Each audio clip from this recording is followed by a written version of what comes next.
Spooners, welcome back to the Media I Consumed series. Today we're looking at the media I consumed on the 7th of January 2026. Spoiler warning for many things. Anyway, let's get into it. Some of the books. Yesterday was probably the final day of me trying to find quotes for my essay, but I read chapter 48 of Dice Man. He was having a meeting about being sacked, and I'm gonna be honest, it's not looking good for Luke right now. Anyway, that was that. This is gonna be a longer one. I consumed quite a lot yesterday, but yeah, good chapter, longer chapter. Listen to the YouTube that I consumed. So, as you know, wrestling fan who has things to do. So I can't watch the weekly Raw, SmackDown, NXT, and AEW. I hardly even follow AEW. I do, but not like wrestling. WWE. But I watch the NXT New Year's Eve or 2026 highlights. And like, why did Oba's lost before. Why bring him back for like 2 months for him to just win the title and then vacate? Just have him just, not vacate. I also watched Top 50 Wrestling Matches of 2025 with Jack the Jobber. Again, yeah, I fairly agree. Best WWE match I think he gave to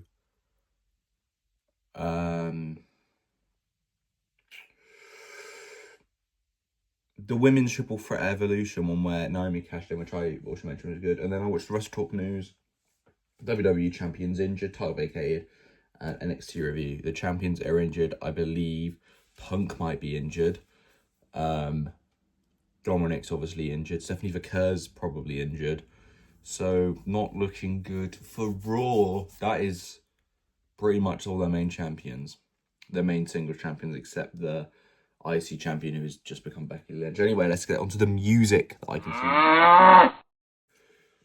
So in the shower, I listened to Music When the Lights Go Out, Narcissist, and The Ha Ha Wall, and The Campaign of Hate, all by the Libertines, Bang bang. Then I did some drumming. I drummed to We've Got a Bigger Problem Now, Holiday in Cambodia, Kill the Poor, and Too Drunk to Fuck. I then listened to the album Further by the Chemical Brothers, and here is my review. So I've just listened to Further by the Chemical Brothers.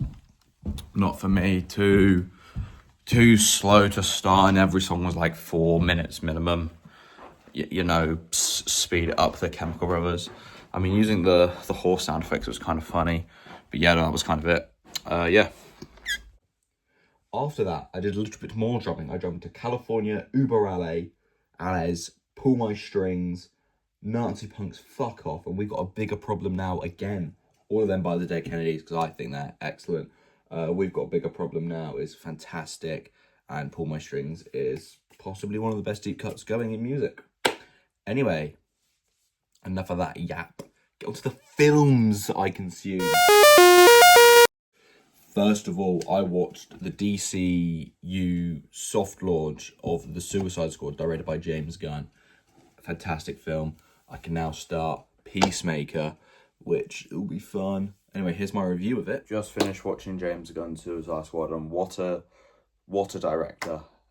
Great music taste for a director. He's just, some proper deep cuts, which are fun. Also, good acting, good ensemble casting, good comic book feel. It's silly, but not shit. What can I say that's not been said about, that I've not said about John Cena? I'm now going to be able to watch Peacemaker, season 1, followed by I think it's called Creature and Commandos, and then Peacemaker, then Superman, then Peacemaker 2. Then I'm up to date with the DCU. Isn't that fun? But yeah, The Suicide Squad 2021. I give it 4 out of 5 stars. Very fun. Like the characters. Love the story. Love the cinematography. And just the film. Oh, so much better than the one with He Who Shall Not Be Fucking Named. Haha. Funny man. I also went to the cinema yesterday with the lovely Katie. We watched The Housemaid with Sydney Sweeney, from Mamma Mia, and Im from Drop, and Im from 365 Days. My beige flag is I very, very rarely remember character names. I think they're called Millie, Nina, Andrew, Enzo, and there's the child called Cece. So isn't that good? Double thumbs up. But here's what we thought of it walking back from the cinema yesterday. So me and the boss just watched The Housemaid. I thought it was lovely, Katie. You are lovely, Katie. You also are the boss. We just watched not The Handmaid. I keep wanting to call it a fucking Handmaid's Tale. It's not. The Housemaid in the cinema. It was a very good film. Katie'd already seen it.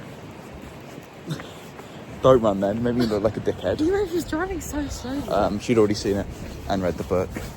But I thought it was a very good film. I'd recommend it. I'd probably give it 4 out of 5. I told you. Yeah, I a lot thought you'd of give it twists. The first half an hour is kind of like, oh, this Don't is... spoil it for them. I'm not spoiling, I'm just saying the first half an hour. You know it's a psychological thriller, and it's like, oh, it's a psychological thriller because it's just not written very well. No, it all makes sense by the end. Do you have anything to add? Go see it. And as we were at the cinema, there were other things I consumed. This is a rarity segment. I think I'll probably only have one I go to cinema. But I watched trailers.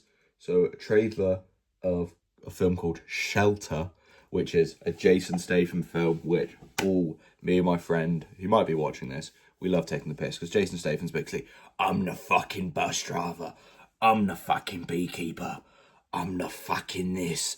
I'm the fucking that. And they're all basically the same film. Crank, one of the best hangover. If you're hungover and you need a little bit of a laugh and just bright colours to cure you, watch Crank. It's fantastic. But yeah, Shelter looks like a Jason Statham. I'm the fucking shelter.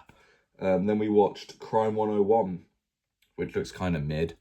It's got Thor, so Chris Hemsworth. He does robberies, and the prime detective's Bruce Banner. It's Mark Ruffalo, so that looks fun.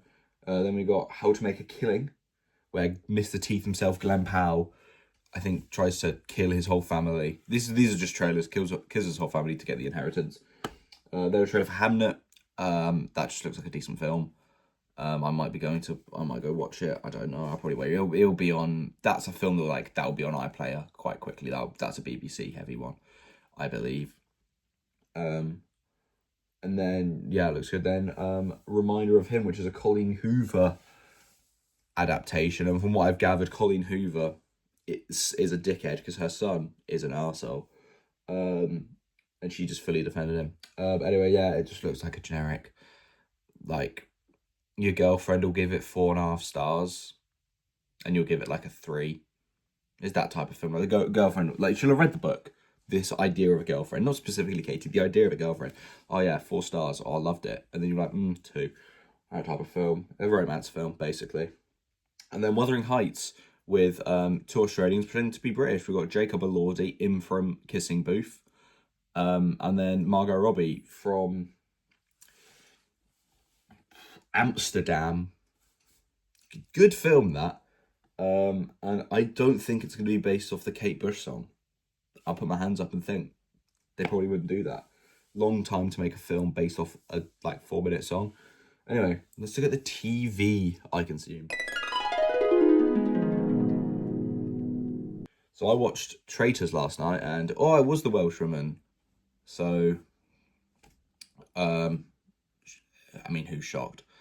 Kind of mad that Ross went. It feels a little bit like this going, if in doubt, get rid of a minority of some form. Except when it was Hugo, but that's because he was obvious. There's another Traitors tonight. I think they're probably going to kill Reese. Maybe, I think. I don't know. But anyway, that's all the media I consumed. Thank you for watching this bumper edition of the media I consumed. I think this might even hit 9 minutes. Possibly even 10. Thank you for watching. I've been Keith Spoon. You've been the lovely Spoon Nation. I'll see you tomorrow to look at the media I consumed today. Thank you for watching. Like, comment, subscribe, and remember to always consume